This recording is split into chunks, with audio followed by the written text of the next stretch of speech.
getting tested is called a home diagnostic test, which you can pick up at your local pharmacy. Let's go inside and see what they have to offer.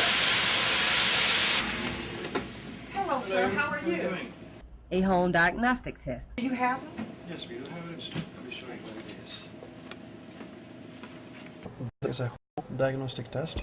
So you take it home and you read the directions that is inside, but I can briefly explain how it works. Okay. So it has a oral swab, so you use the swab to, take the oral fluid and then you do it as directed in that machine, and then within about 2 minutes, it is graded whether it will get a positive or negative result.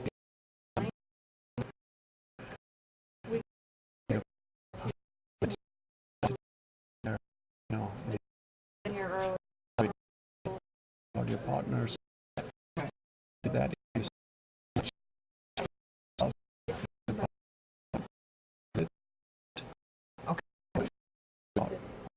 for great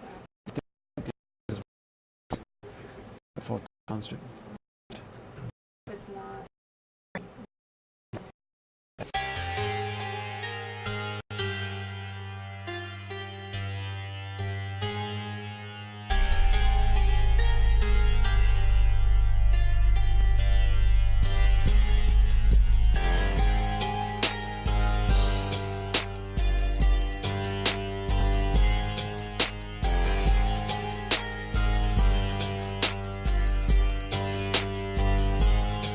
We're here today at New Hanover Regional Medical Center in Wilmington, North Carolina. We will be talking about 2 types of HIV testing. And we will also be talking with Dr. Matthew Sincock. Dr. Sincock, how are you? I'm doing good today. How are you? I'm doing great, sir. We're here to find out about 2 types of HIV testing. Okay. Can you tell us about them? There are actually several different types of ELISA tests. Some that take a day or 2 to get back, some that are rapid and you can actually get a result in minutes. Really? The reason it's such a good test is because it's relatively easy to do, relatively easy to interpret, and we can get the results quickly. And that means it's a good screening test. Okay. But the reason I keep saying it's a screening test is because you actually need a second test to confirm it if you want to make the diagnosis of HIV. Okay, so you need 2 tests. You definitely need 2 tests in the vast majority of cases. Okay. The second test, one test that we've been using for a very long time, is called a Western blot, where it will look for several different antibodies, and if you have more than one antibody to the HIV virus, that can confirm the diagnosis. Okay. That test has been used for many years. The test that I suspect is going to eventually replace the Western blot is a PCR testing. PCR. That stands for polymerase chain reaction. Okay.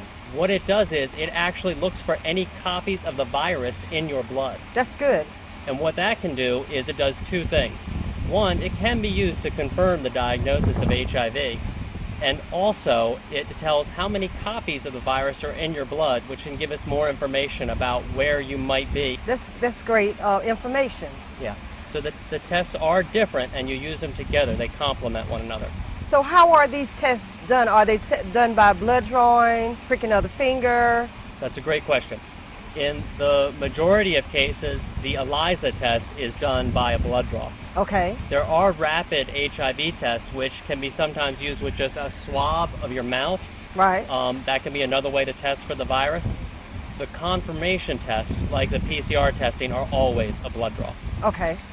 Can you tell me a little bit about the finger pricking test? The finger pricking test, again, there's several different ELISA tests. Okay, and that's one of them. Some require a very small amount of blood. As I mentioned, some require just a mouth swab. Okay. And those are tests that can be done very rapidly in some cases. Okay. Thank you, sir. This information will really help someone out there to make a wise decision on getting tested. I think that's great, because I think the big take-home message is you can't be treated unless you're tested. Right. So it's very important to get as many people tested as possible, because we know if you're tested and you're treated, 1, that's going to make you more healthy. Right. And 2, if you're treated for HIV, you're less likely to spread HIV. And that's why, as infectious disease doctors, we're trying to test as many people as possible to not only help those people, but to prevent further cases of HIV. That's awesome information. Thank you, sir. Thank you for tuning in to Levels of Faith. I'm your host, Yvette Michelle. Stay tuned for our next topic called Test Results. Be blessed until we meet again and be a blessing unto others.